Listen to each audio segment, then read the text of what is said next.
Le livre des Proverbes chapitre 7. Mon fils, retiens mes paroles et garde avec toi mes préceptes. Observe mes préceptes et tu vivras. Garde mes enseignements comme la prunelle de tes yeux. Lis-les sur tes doigts, écris-les sur la table de ton cœur. Dis à la sagesse, tu es ma sœur, et appelle l'intelligence ton amie, pour qu'elle te préserve de la femme étrangère, de l'étrangère qui emploie des paroles doucereuses. J'étais à la fenêtre de ma maison et je regardais à travers mon treillis. J'aperçus parmi les stupides, je remarquai parmi les jeunes gens un garçon dépourvu de sens. Il passait dans la rue près de l'angle où se tenait une de ces étrangères, et il se dirigeait lentement du côté de sa demeure.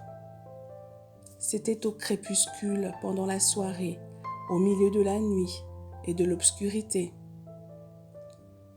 Et voici, il fut abordé par une femme ayant la mise d'une prostituée et la ruse dans le cœur. Elle était bruyante et rétive. Ses pieds ne restaient point dans sa maison. Tantôt dans la rue, tantôt sur les places, et près de tous les angles, elle était aux aguets. Elle le saisit et l'embrassa, et d'un air effronté lui dit : « Je devais un sacrifice d'action de grâce aujourd'hui, j'ai accompli mes vœux. C'est pourquoi je suis sortie au-devant de toi pour te chercher et je t'ai trouvé. J'ai orné mon lit de couverture, de tapis, de fil d'Égypte. J'ai parfumé ma couche de myrrhe, d'aloès et de cinnamome. Viens, enivrons-nous d'amour jusqu'au matin. Livrons-nous joyeusement à la volupté. Car mon mari n'est pas à la maison.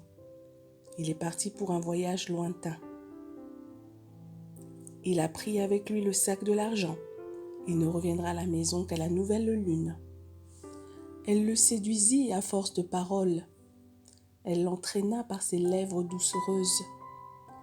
Il se mit tout à coup à la suivre, comme le bœuf qui va à la boucherie, comme un fou qu'on lie pour le châtier, jusqu'à ce qu'une flèche lui perce le foie, comme l'oiseau qui se précipite dans le filet sans savoir que c'est au prix de sa vie.